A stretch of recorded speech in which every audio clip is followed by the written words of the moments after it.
Syederun setelah mengikuti rangkaian acara G7 di Jerman, Presiden Joko Widodo langsung terbang ke Polandia.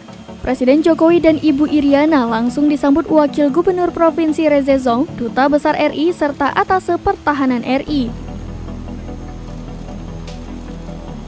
Jokowi tiba di Bandar Udara Internasional Rzeszów Jezionka, Polandia sekitar pukul 11.50 waktu setempat pada Selasa 28 Juni 2022.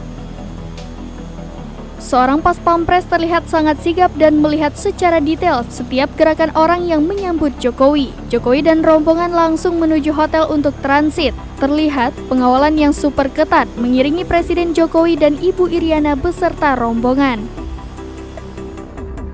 Selanjutnya rombongan Jokowi akan melanjutkan perjalanan menuju ibu kota Ukraina melalui jalur darat.